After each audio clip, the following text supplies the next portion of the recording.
avec Léa Salamé, nous recevons ce matin un ancien ministre de l'Éducation nationale, poste qu'il occupa 5 ans pendant le premier mandat d'Emmanuel Macron. Il revient sur ces années dans La Citadelle, au cœur du gouvernement, publié aux éditions Albin Michel et en librairie aujourd'hui. Amis auditeurs, amis auditrices, questions-réactions au 01 45 24 7000 et sur l'application de France Inter. Jean-Michel Blanquer, bonjour. Bonjour. Et bienvenue à ce micro. Il fut un temps où l'on vous recevait métronomiquement à chaque rentrée des classes pour parler de l'école sur Inter, mais ça c'était avant. Aujourd'hui, vous êtes professeur de droit public à l'université Panthéon-Assas et vous êtes là donc pour ce livre que vous publiez et que vous présentez comme un exercice de vérité où vous retracez 5 années au cœur du pouvoir macroniste, de votre rencontre avec Emmanuel Macron en 2017 à votre défaite aux législatives en 2022. 5 années où vous avez cru à l'homme Macron, à son en même temps, avant de connaître la désillusion et une certaine forme d'amertume. On va y venir en détail, longuement, largement, mais commençons d'abord par quelques mots sur la situation politique inédite de cette fin d'été.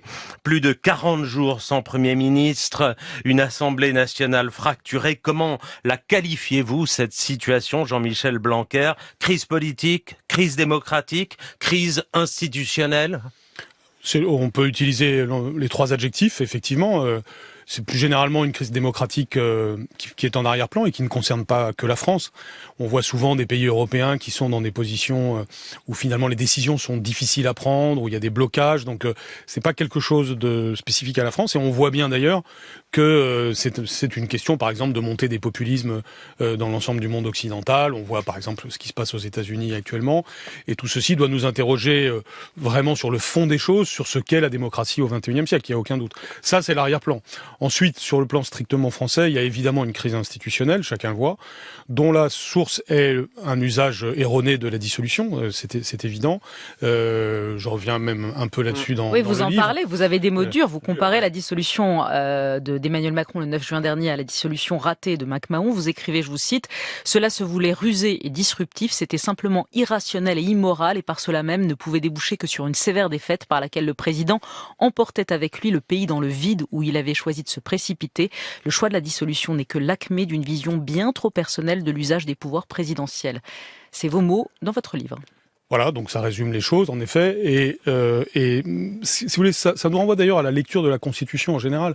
La Constitution, c'est évidemment ce que l'on peut lire, les articles de la Constitution, mais c'est aussi une histoire. Si vous regardez le préambule de la Constitution, il récapitule toute l'histoire constitutionnelle française depuis 1789, et c'est ce qui fait l'unité à la fois dans le temps et dans l'espace de notre pays. Si vous regardez les États-Unis, la Constitution est le socle de l'unité du pays.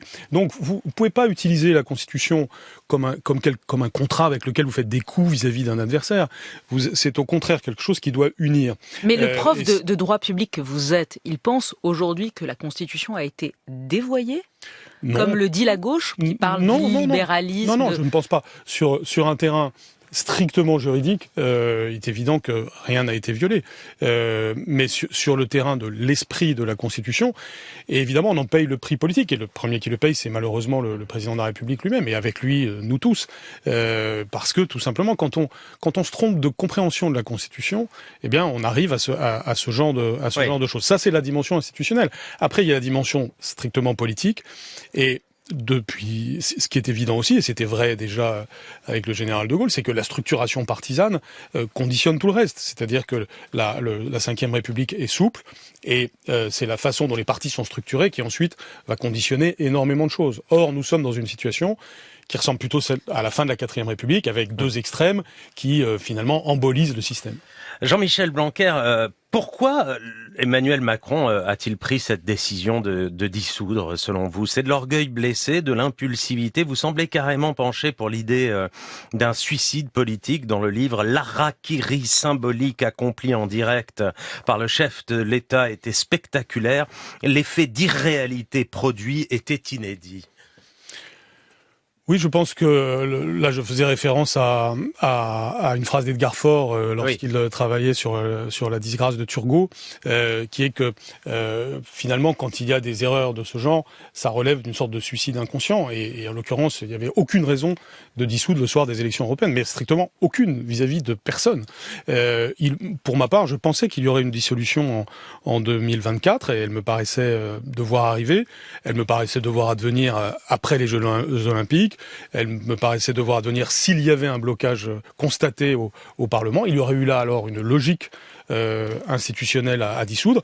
Et le président de la République aurait d'ailleurs eu sans doute beaucoup plus de députés proches de lui s'il avait agi ainsi. Donc il y a quelque chose, en effet, d'un peu masochiste et d'un peu fou dans ce qui s'est passé. Bon, maintenant il l'a fait. Comment, selon vous, il peut sortir de cette crise-là? Qui pourrait-il nommer aujourd'hui, puisqu'il a refusé Lucie Castet et le NFP, qui pourrait-il nommer aujourd'hui pour essayer de constituer un gouvernement et essayer de gouverner la France? Personnalité de la société civile, un techno, quoi. C'est très important d'abord de respecter les pouvoirs qui sont les siens. Par-delà tout ce que nous avons dit précédemment, il faut respecter les institutions. La Constitution est très claire sur les pouvoirs du président, dans son article 8 en l'occurrence, et donc il est tout à fait normal qu'il choisisse le Premier ministre. On voit bien que si l'on ne raisonne que au travers des partis politiques, il n'y a pas de solution. La solution, elle est forcément si on réussit à aller au-dessus des logiques partisanes. C'est une évidence, elle est devant nous, et donc tout le monde doit aller au-dessus de lui-même dans cette affaire. À commencer par le président de la République, qui doit nommer quelqu'un notoirement indépendant de lui et ayant donc un passé d'opposition à sa personne, c'est évident. Je crois qu'il l'a un peu admis lui-même, il l'a un peu dit, de même que la majorité parlementaire, l'ex-majorité parlementaire, dit qu'elle accepte que le Premier ministre ne soit pas de ses rangs. C'est normal, c'est pour le coup la logique de ce qui s'est passé aux élections. Et il faut nommer une personne qui soit capable d'unir à gauche et à droite. Donc, soit quelqu'un qui vient de la gauche et qui sait parler à la droite, soit quelqu'un qui vient de la droite et qui sait parler à la gauche. Vous avez un profil, Bernard Cazeneuve, vous avez Bertrand? Les deux que vous venez de citer sont effectivement deux qui viennent en premier à l'esprit à partir de cette définition. Puisqu'il y a eu une tendance à gauche, ce serait, il semble que Bernard Cazeneuve soit un homme que tout le monde reconnaît comme un homme d'État et qui peut tout à fait assumer cette fonction. Xavier Bertrand, symétriquement, il y en a d'autres que l'on peut citer. Je pense évidemment à des gens comme François Baroin, que je connais bien, ou d'autres venant de la droite ou venant de la gauche qui ont tout à fait les compétences. Mais quelle que soit cette personne, imaginons que ce soit Bernard Cazeneuve dans les jours qui viennent, cette personne va devoir rassembler d'abord les Français. Et à ce moment-là, eh bien, les structures suivront. Et c'est l'effet de souffle que cette nomination produira qui doit nous permettre de dépasser les clivages dans l'intérêt général. Nous ne devons penser qu'à la France. Alors venons-en à votre livre. Pourquoi avez-vous eu envie de vous livrer à l'exercice périlleux des mémoires, souvent prétexte à l'autocongratulation, au règlement de compte? C'était quoi le désir? Il y en a plusieurs. Le premier, c'est que je pense que, de façon générale, et je l'ai fait dans des périodes précédentes de ma vie, quand on passe une étape, il est très important de poser ce qui a été fait et de le faire pour soi-même et si possible vis-à-vis des autres. Ensuite, égard à l'importance de ce qui se joue au travers de l'éducation, ça me paraît très important de faire l'exercice démocratique, de poser les choses. Enfin, et vous le savez bien, il y a eu de telles campagnes de dénigrement sur ce que je pouvais faire et une telle faible défense de la part de mon propre camp, puisque c'est au fond de ça que j'ai pâti. C'est-à-dire qu'à un moment donné, le président de la République et une partie de la majorité ont décidé qu'ils n'avaient plus envie de défendre ce qui pourtant faisait leur fierté précédemment. Prenez le dédoublement des classes en grande section en CP, CE1, j'en suis extrêmement fier. C'est 400 000 enfants qui en bénéficient chaque année. L'école primaire française a amorcé son rebond. Vous avez une étude internationale très fiable, Pearls, qui mesure le niveau des élèves de 8 ans dans le monde entier. La France est le seul pays avec le Portugal à avoir augmenté son niveau dans les 5 années qui vont de 2016 à 2021. Ces choses-là, on va y venir, Jean-Michel Blanquer. Et donc, pour moi, c'est très important de le faire. Vous dites parce que, voilà, c'est aussi le propos de ce livre-là. On va revenir sur votre bilan comme ministre de l'Éducation nationale pendant 5 ans, ce que vous avez pas fait, ce que vous avez fait, ce que vous n'avez pas fait, ce que le président vous a reproché lors de la campagne présidentielle de 2022, puisque C'est ça, ce livre-là. Et ce qui est très intéressant dans votre livre, c'est la description que vous faites, au fond, de cette aventure politique qu'on est encore en train d'essayer d'appréhender, de comprendre. Qu'est-ce que le macronisme et quand restera-t-il? Et ce qui est intéressant dans ce livre-là, c'est que c'est pas un livre de journaliste, il y en a eu d'autres sur Emmanuel Macron et sur le macronisme. C'est pas un livre de politiste non plus. C'est la première fois, c'est le premier inventaire du macronisme de l'intérieur par un de ses acteurs de premier plan qui fut au cœur du pouvoir. Vous avez été longtemps le chouchou, le ministre emblématique d'Emmanuel Macron, avant de tomber, et c'est vos mots, en disgrâce, avant d'avoir été trahi. D'abord, sur les bons moments, vous parlez de votre rencontre avec Emmanuel Macron en 2017, qui vous donne rendez-vous dans un restaurant qui s'appelle Je t'aime, ça ne s'invente pas. Je t'aimais, je t'aime. Je sais pas, vous l'écrivez bizarrement. Ah, c'est le restaurant. Oui, c'est comme ça que ça s'appelle. Je-t-me. Voilà. Vous parlez de sa capacité de séduction, l'impression donnée à chaque interlocuteur d'avoir avec lui une relation unique, exclusive, privilégiée. À ce moment-là, vous croyez vraiment, et vous l'écrivez, qu'il va révolutionner la politique française, qu'il va opérer le dépassement que vous souhaitiez. Oui, d'ailleurs, d'une certaine façon, je le crois toujours. C'est non pas au travers forcément de lui-même, mais ce qu'il a porté avait une très grande valeur et continue à en avoir. De ce point de vue-là, je ne change pas du tout ma perception de ce moment-là. Il y avait depuis fort longtemps en France le besoin de dépasser les clivages et de dépasser les logiques partisanes, ce qui est d'une certaine façon le projet du fondateur de la Ve République. Et cette capacité à le faire, Emmanuel Macron a eu une forme de génie dans la capacité à cristalliser ça en 2017, et ça avait une grande valeur. Et d'ailleurs, tout ceci a produit des choses très positives pendant plusieurs années. Moi, je tire un bilan positif pour l'essentiel du premier quinquennat, et l'histoire sera... Et après je pense qu'à un moment donné, si vous voulez, où les choses se dégradent, il faut lire le livre pour en voir tous les détails, mais si je dois résumer, je dirais que Emmanuel Macron a eu une très bonne gestion de la crise sanitaire. J'en suis pour le coup un témoin direct, j'étais dans tous les conseils de défense. Tout ça a été beaucoup critiqué aussi à l'époque, mais en réalité, je peux le dire, il y a eu à l'époque une collégialité, un respect des institutions aussi en réalité, contrairement à ce qui a été dit, puisqu'on allait en permanence devant le Parlement, et les circonstances très graves exigeaient une concentration très forte du pouvoir. Et là, toutes les qualités d'Emmanuel Macron se voyaient. L'intelligence, la capacité de travail, la capacité de décision, de la prise de risque pertinente, tout ça était là. Le problème, c'est que quand la crise sanitaire s'est arrêtée, il y a eu comme une sorte de crise psychologique, au sens où il a continué à travailler avec cette concentration des pouvoirs. Et avec le secrétaire général de l'Élysée, à deux, d'une certaine façon, ils sont mis à prendre toutes les décisions. Et avec cette idée folle que si c'est pas fait par moi, c'est pas bien fait. Donc vous arrivez à ce que chacun connaît dans ces structures, tous ceux qui nous écoutent savent ça très bien. Si le chef commence à faire du micromanagement, les choses ne peuvent pas marcher. Et donc c'est ce que vous pointez clairement, c'est la concentration des pouvoirs dans les mains de deux hommes. Vous l'écrivez, Emmanuel Macron, Alexis Kohler. Absolument. Et deuxième problème de fond, j'avais une position très républicaine qui me semble être la position indépassable de notre époque. Il faut garantir l'unité du pays, lutter contre les séparatismes de tous ordres. Et au fond, le président de la République n'a jamais été complètement sur cette ligne. Il a eu un discours auquel j'ai pu contribuer, qui est le discours des Mureaux, qui à mon avis est un excellent discours. Je considère que si c'était tenu sur cette ligne, aujourd'hui il aurait une majorité absolue aux législatives de 2022, on ne serait pas dans la crise dans laquelle nous sommes, les Français verraient les choses avec clarté. Le drame de la situation dans laquelle nous sommes aujourd'hui, c'est que je suis persuadé que 70% des Français, voire davantage, se reconnaîtraient dans quelques grands principes de bon sens, à commencer par la défense de la République, qui signifie à la fois autorité, justice sociale, égalité des territoires, des sujets qui sont absolument essentiels et sur lesquels on peut unir. Il avait cela dans les mains. Et aujourd'hui, on a presque l'inverse de ça, c'est-à-dire une structuration partisane qui empêche ce que j'appellerais la majorité tranquille des Français de s'exprimer, et on a au contraire la domination des extrêmes qui brutalise la vie politique. Il faut sortir de là par le haut, aussi bien sur le fond par les éléments de doctrine, je dirais, de la théorie que nous développons, que sur la forme, c'est-à-dire l'équilibre, le calme, la lucidité, l'esprit de vérité.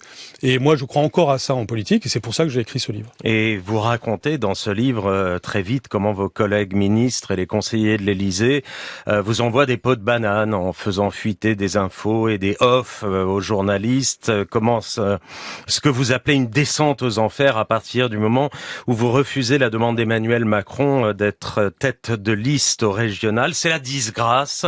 Elle durera jusqu'au bout.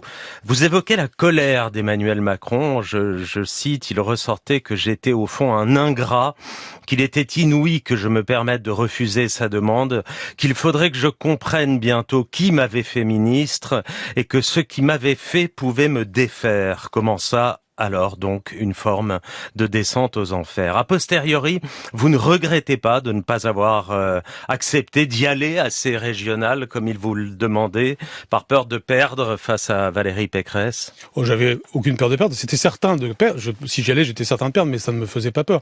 Si vous calculez, si vous êtes dans le pur calcul politique, mon intérêt c'était d'y aller. En termes d'épaisseur, grâce au fait de se confronter à l'élection, je pense que j'aurais su faire une bonne campagne. J'aurais perdu très honorablement, et donc si je ne pensais qu'à ma pomme, si vous me permettez l'expression, j'y aurais été, ne serait-ce que pour faire plaisir au président. Il me semblait au contraire que c'était une très mauvaise décision au moment où je devais me concentrer complètement sur la gestion de la crise Covid. Et il me semblait aussi que nous avions une telle relation de confiance que je pouvais me permettre tout simplement d'être franc, ce que j'ai toujours été, ce que je suis toujours. Et il s'est passé quelque chose d'assez fou en réalité, c'est que pour ce sujet finalement relativement secondaire, a commencé une sorte de cercle vicieux. Là où nous étions dans un magnifique cercle vertueux de la confiance, je garde ma reconnaissance au président de m'avoir nommé, tout simplement. C'est la fonction la plus noble qui soit dans la République, à mes yeux, ministre de l'Éducation nationale. J'ai vécu 4 ans absolument fantastique sur le plan de la capacité d'action. Ça a été très dur, bien sûr, pour plein de raisons. Mais à partir du moment où vous avez le soutien du président, tout est possible. Moi, je suis prêt à tous les combats. Mais ce qui est terrible, c'est quand vous commencez à prendre des coups de poignard dans le dos et où on commence à piétiner des choses dont vous avez tout lieu d'être fier, si vous voulez. Jean-Michel Blanquer, vous dites « je n'ai pas accepté d'aller au régional parce que j'avais trop à faire au ministère de l'Éducation ». Une des choses qu'on vous a reproché, c'est justement en plein déconfinement, en plein Covid, en pleine rentrée de l'école, vos vacances à Ibiza. Vous y revenez dans le livre. D'ailleurs, sur ces vacances, comme sur beaucoup d'autres choses, vous n'avez pas de regrets. Il ne faut pas chercher beaucoup de mea culpa dans le livre, il n'y en a pas. En gros, pour vous, les vacances à Ibiza, c'était la faute des autres ministres qui vous ont lâché. Vous pointez un ministre sans donner son nom qui a balancé à la presse, de Mediapart, de Libération. Vous n'avez pas grand-chose à vous reprocher d'être ministre de l'Éducation en plein déconfinement et d'aller en vacances. Si vous regardez ça avec le recul, d'abord, il y a les sujets de fond et puis il y a les sujets de surface. On est là sur un sujet de surface. Le sujet de fond, c'est nous sommes le pays qui a le moins fermé son école pendant la crise sanitaire. On voit dans les annexes ce que nous avons fait. C'est salué par les organisations internationales. Évidemment, on ne remercie jamais quelqu'un pour les problèmes qu'il a évités. Par contre, tout ce qui crée toutes les difficultés, on ne manque pas de les souligner. J'ai évidemment strictement pas à m'excuser de prendre 3 jours de vacances au Nouvel An. Et je suis allé dans ce lieu qui malheureusement a cette symbolique-là, mais c'est comme si j'étais allé dans une station balnéaire française. Il fait 12 degrés, j'étais en télétravail, je me reposais pendant 3 jours d'une année de travail énorme. Et par ailleurs, pour prendre une décision collective que nous avions à assumer tous, et qui d'ailleurs évidemment a été difficile à vivre. Tout était difficile à vivre pendant la crise sanitaire. Donc il y a eu une forme de logique de bouc émissaire. Et d'ailleurs, je cite dans le livre le fait que, de manière presque amusante, il y a eu un sondage là-dessus. J'aurais jamais cru qu'il pouvait y avoir un sondage sur des vacances. Mais sur mes vacances, j'ai passé 3 jours. En gros, j'ai fêté le Nouvel An dans une station balnéaire, à mes frais, bien entendu. Et j'y suis allé d'ailleurs parce que j'avais habillé pas cher. Ça, c'est un péché capital quand vous êtes le ministre du pays qui a le moins fermé les écoles contre des oppositions incroyables. Écoutez, je crois que chacun doit se faire une opinion, mais en lisant le livre, si vous voulez. Il n'y a pas de mémoire, en tout cas sans portrait et sans trait assassin. Vous ne ménagez pas vos piques, vos flèches à l'endroit de plusieurs ténors de la majorité, comme Alexis Collère, Édouard Philippe. Mais la charge la plus virulente est réservée à François Bayrou. Extrait parmi les plus tendres, on n'a pas pris les pires. Bayrou, je vous cite, est le génial inventeur du volontarisme d'atmosphère. Une fumée que l'on sent toujours mais que l'on ne voit jamais. Ami des forces de l'esprit, il reste à l'état gazeux. Ce qui comptait pour lui, c'était le verbe plutôt que l'acte, l'apparence plutôt que la réalité, les joies de Narcisse plutôt que les travaux d'Hercule. Fin de citation. Alors on a compris que vous ne partirez pas à Ibiza ensemble, mais qu'est-ce que vous ne lui pardonnez pas à lui plus qu'à quiconque ? Non, il y a deux choses. On a des mandats comparables. Il suffit en termes de durée. C'est-à-dire, il a eu 4 ans de mandat, j'en ai eu 5. Que chacun regarde tout simplement les bilans. C'est-à-dire que c'est tellement facile d'acheter la paix sociale par des concessions permanentes. Et ensuite de faire la leçon à ceux qui, eux, vont au combat pour faire progresser le pays, le tout en utilisant des grands mots, que lorsque j'ai eu à affronter des sujets difficiles. Il y en a un que j'explicite dans le livre, puisque à un moment donné, j'ai eu à me battre contre l'idée qu'on puisse créer des écoles en langue régionale à l'exclusion de la langue française. Là aussi, ça a été caricaturé. On m'a présenté comme un jacobin, ce que je ne suis pas. Je suis au contraire très favorable aux langues régionales, mais je ne suis pas pour certaines extrémités. Et François Bayrou a considéré que et ça c'est typique. C'est-à-dire si on est républicain, on est forcément du côté de ce que j'avais présenté à l'époque, qui d'ailleurs est un point de vue même juridiquement très assis sur la Constitution, puisque c'est le Conseil constitutionnel a évidemment donné raison à mes arguments. Donc, si vous voulez, ce à quoi j'en appelle, c'est à une façon de faire de la politique, c'est-à-dire c'est trop facile de se payer de mots. Je crois que ce qui illustre mon mandat, on a le droit de ne pas aimer certaines choses que j'ai faites, mais j'ai toujours été dans un esprit de vérité et de progrès du pays. Et aujourd'hui, je voudrais pas non plus que, au travers de ce qu'on se dit, nos auditeurs pensent que c'est juste un travail de critique, c'est pas du tout le cas. Il y a un travail de philosophie politique dans ce qui a été fait là, un travail de recul et parfois d'autocritique. Je relativiserai ce que vous avez dit à l'instant. Si vous le voyez, il y a des moments où je dis ce qui a été fait, ce qui n'a pas été fait, oui. Et surtout ce qui reste à faire. Mais ce que j'affirme, c'est que nous avons fait progresser l'école pendant les 5 ans et j'en donne plusieurs éléments de preuve. Alors justement, vous défendez votre bilan clairement dans ce livre. On ne dit pas ce matin que rien n'a été fait, loin de là. Vous regrettez qu'Emmanuel Macron ne l'ait pas assez défendu en 2022, le bilan de l'école. Bon, on a plein de messages d'auditeurs ce matin, de gens qui vous reprochent ce que vous avez fait aussi, la réforme du bac, Parcoursup, le retrait des maths du tronc commun. Allez-y Nicolas, lisez Frédéric, un ministre de l'Éducation fossoyeur. David, comment vivez-vous l'organisation du démantèlement de l'école publique, organisation dont vous êtes l'instigateur? Roland, Monsieur Blanquer, êtes-vous content d'avoir mis par terre l'éducation nationale? Aurélie, votre réforme du bac a détruit cette fierté de la France à l'international. Voilà, je vous cite quelques exemples. Les gens qui nous écoutent, ceux qui sont contents de la réforme du baccalauréat, vous croyez qu'ils téléphonent à France Inter? On ne vit que sous le régime de ce que vous venez de faire, c'est-à-dire la brutalisation de la vie publique, l'expression des extrêmes. On peut évidemment, par exemple, être contre la réforme du baccalauréat. Il faudrait 2 heures maintenant pour expliquer pourquoi, en réalité, elle a énormément fait progresser le sujet. Est-ce que nos auditeurs savent que les programmes sont devenus plus exigeants à la faveur de la réforme du baccalauréat? Est-ce que nos auditeurs savent que chaque fois qu'il y a une enquête, les lycéens sont très majoritaires à dire qu'ils aiment cette réforme par rapport à ce qu'il y avait avant? Parce qu'ils ont plus de liberté, parce qu'ils peuvent approfondir.